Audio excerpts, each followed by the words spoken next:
민주당이 오늘 검찰 수사권 완전 박탈을 위한 정책 의총을 개최한다고 합니다. 민주당의 관심은 오로지 수사권 박탈에 있지 빼앗은 수사권을 어디로 보낼지와 같은 중요한 문제에 대한 대안도 마련해 놓지 않았습니다. 맹목적인 검찰 무력화를 시도하고 있습니다. 20대 국회 말에 더불어민주당은 패스트 트랙을 이용해서 일방적으로 선거법, 공수처법, 그리고 검경 수사권 조정 법안을 모두 간철시켰습니다. 당시 민주당은 검찰 수사권을 완전히 박탈할 수 있을 정도의 의석을 갖고 있었음에도 불구하고 부패범죄, 경제범죄, 공직자범죄, 선거범죄, 방위사업범죄, 대형 참사 등 6대 중대범죄에 대해서는 검찰의 수사 범위로 남겨놓았습니다. 그 이유는 무엇이겠습니까? 대부분 일반 범죄의 수사권을 경찰에 넘겨주더라도 중대범죄는 당분간 검찰이 수사할 수밖에 없음을 스스로 알고 있었기 때문입니다. 검경 수사권 조정이 시행되지 이제 1년이 조금 넘었습니다. 일반 범죄에 있어서도 경찰의 수사 역량에 대한 국민의 불신이 큰 상황입니다. 최근 그것이 알고 싶다에 나온 계곡 살인사건 피의자들이 경찰 수사에서 풀려나왔다가 검찰이 결정적 증거를 발견한 이후 피의자들은 도주 중입니다. 검찰이 없었다면 영구미제 사건이 되었을 것입니다. 일반 형사사건도 이러할진데 검수완박이 되면 중대범죄 수사에 대한 검찰의 신뢰가 유지될지 걱정이 됩니다. 민주당 일부의 주장처럼 중대수사청을 만든다고 해도 출범 1년이 넘게 아무런 성과를 내지 못하고 있는 제2의 공수처가 될 뿐입니다. 민주당은 검수완박을 통해 권력비리에 대한 수사의 공백을 의도적으로 바란 것입니다. 노골적으로 자신들을 보호하기 위해서 검수완박을 추진하고 있는 것입니다. 민주당의 황운하 의원은 검찰의 6대 범죄 수사권이 경찰로 가는 것이 아니다.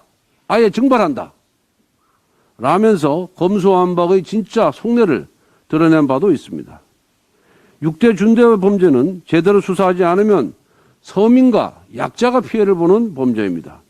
검찰 수사권을 뺏으면 중대범죄를 저지른 권력자와 강한 자가 두 다리를 뻗고 잠자게 될 것입니다.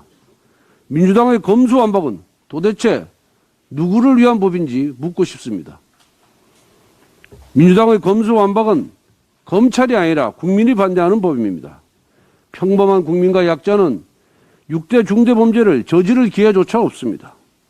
수사의 공백이 있으면 오롯이 그 피해는 국민에게 돌아갑니다. 정의당의 여영국 대표께서 검수완박에 대해 시기도 방식도 내용도 동의하기 어렵다고 말씀하셨습니다. 검경 수사권 조정 등 형사사법체계가 바뀐 지 이제 1년 남짓인 만큼 충분한 논의가 필요하다는 말씀에 공감하는 국민들이 많을 것입니다. 민주당의 양식 있는 의원님들께 호소드립니다.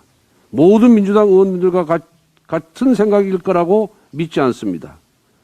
모든 민주당 의원님들이 같은 생각일 거라고 믿지 않습니다. 검경 수사권 조정이 안착된 후에 그래도 검찰 수사에 문제가 있다면 여야가 협의해 같이 고쳐나가기를 제안합니다. 민주당에서 그것도 기다리기 어렵다면 국회 형사사법 시스템 개선을 위한 태스크포스나 특위를 구성해서 진지하게 논의할 것을 다시 한번 제안합니다. 문재인 정권이 인수위원회의 다주택자 양도세 중과 한시 배제 방침을 거부했습니다. 문재인 대통령은 하향 안정화 추세가 지속되던 부동산 시장이 불안 조짐을 보여 걱정이라며 인수위 정책 방향을 에둘러 비판하기도 했습니다. 지난 5년간 부동산 폭등을 가져온 정책 실패에 대한 반성이나 자성의 목소리는 보이지 않고 오히려 새 정부의 정책 실패 책임을 떠넘기려는 의도를 보여 매우 유감스럽습니다. 더구나 규제 일변도의 부동산 정책으로 국민들에게 세금 폭탄을 안겨 국민들은 집을 팔 수도 살 수도 없는 진퇴양난에 몰려 있는데 대통령이 하향 안정화를 말하는 것은 참으로 현실과 동떨어진 인식입니다. 도대체가 실패를 하고도 끝까지 인정하지 않는 모습입니다. 비록 문정권의 반대로 다주택자에 대한 양도세 중과 유예 조치가 잠시 지연되었지만 새 정부 출범과 함께 시행령을 개정하여 소급 적용하겠다는 약속은 반드시 지키겠습니다. 정권 교체에 따른 정책 변화를 국민들이 생활 속에서 느낄 수 있도록 우리 국민의힘도 적극 지원해 나아가겠습니다. 이상입니다.